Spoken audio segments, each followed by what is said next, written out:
Ah, c'est malheureusement l'élimination pour Hugo Lachette, pour un cumul de 3 refus d'obstacles sur l'ensemble du parcours. Pendant qu'Alexandra Spetchinski poursuit son parcours en beauté.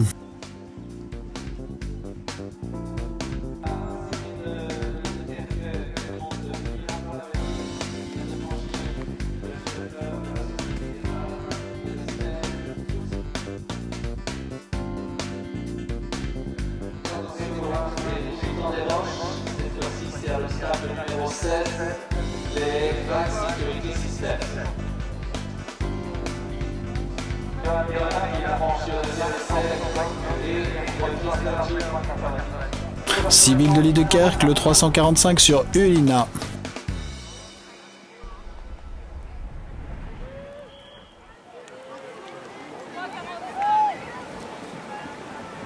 Et Alexandra Spetchinski qui termine son parcours.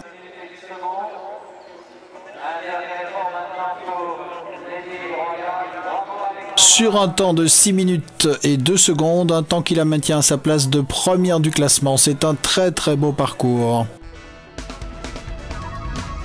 Chris Vervaek, le 353 sur Nac de Mage. Au départ, il était 4e au classement à l'issue des 2 premières épreuves.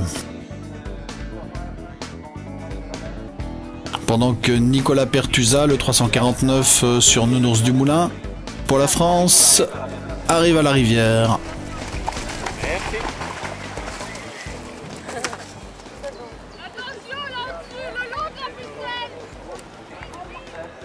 Chris Vervaek, Nac de Mage toujours.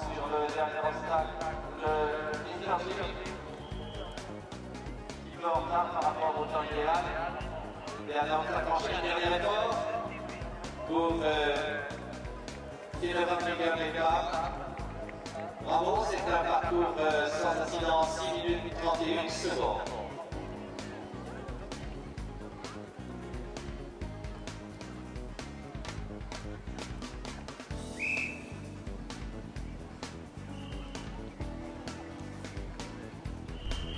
Steve Van Winkel, le 352, qui monte Taptoe pour la Belgique.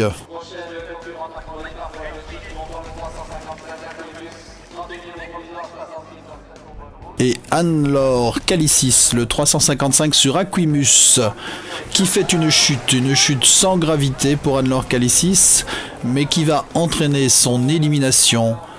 Nous le voyons sur le ralenti, le cheval s'est mal réceptionné à la sortie de l'obstacle. C'est maintenant au tour de Karine Donker, le 359, de prendre son départ. Karine Donker et Valentine sont 3e au classement après les 2 premières épreuves.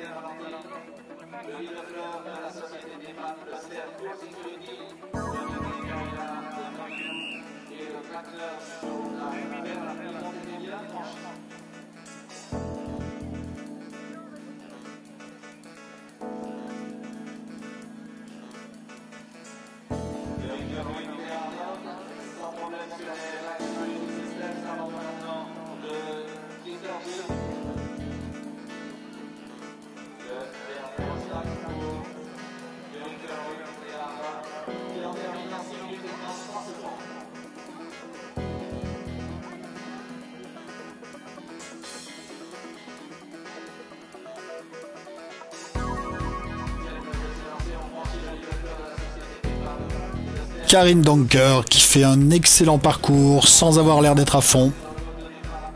À quelques semaines maintenant de sa participation aux Jeux Olympiques de Pékin.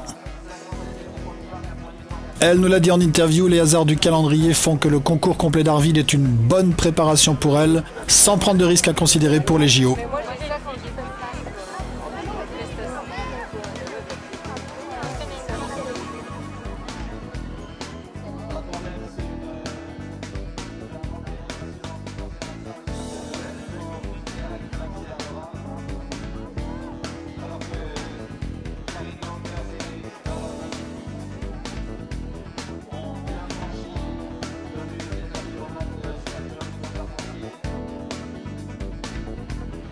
Cookie Scherer et Kartstop, le 361 pour la Suisse.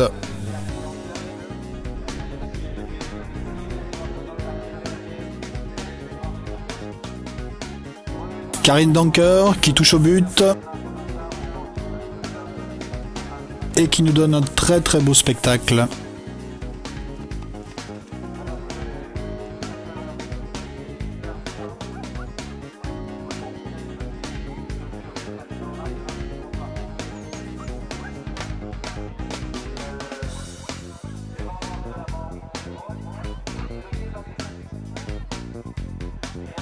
Et c'est déjà l'arrivée pour Karin Danker et Valentine.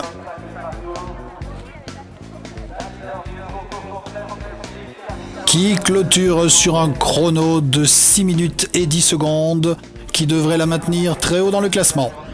Une petite coupe de champagne pour fêter ça. Vous l'aurez compris, ceci clôture cette première partie du cross. Dans quelques instants, nous allons nous pencher sur la catégorie 2 étoiles.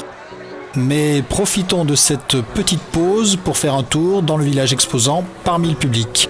Un public fidèle et toujours plus nombreux depuis la première édition en 2006. Il faut dire que tout a été prévu pour le recevoir dans les meilleures conditions. Et le résultat est là, près de 12 000 visiteurs se sont déplacés cette année, plébiscitant la 3e épreuve de ce concours complet. Un petit détour par la tente VIP qui affiche complet, ceci pour vous donner un aperçu du charme particulier de cette journée. Un charme qui n'échappe à personne ici.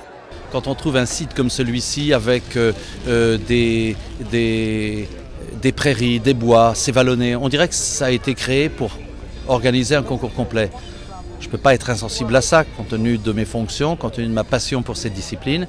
Je suis certain que dans les années qui viennent, Harreville deviendra une épreuve incontournable sur le circuit international et que de plus en plus d'étrangers souhaiteront venir ici. C'est un site, c'est une équipe, c'est une volonté, ce sont des moyens financiers aussi, parce qu'il ne faut pas se le cacher, on ne fait pas d'épreuves. Donc je crois que comme ils ont tous les paramètres qui permettent de faire un grand concours, je suis certain que dans les années qui viennent, tout le monde voudra courir à Harreville, comme certains vont à Badminton ou d'autres viennent à Saumur.